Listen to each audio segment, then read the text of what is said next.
Hey guys, in this full guide, I'll show you how to add subtitles in CapCut in 2026. So whether you're editing YouTube videos, TikToks, Reels, or tutorials, yeah, subtitles can make your videos easier to understand and more engaging. First, open CapCut and create a new project or open an existing video you want to edit.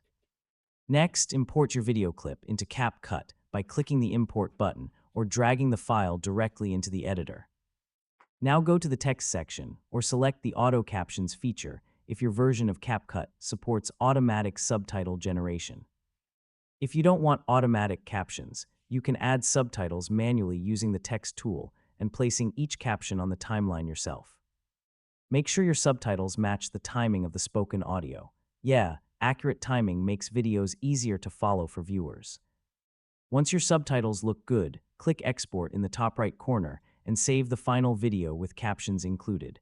And that's basically how to add subtitles in CapCut in 2026.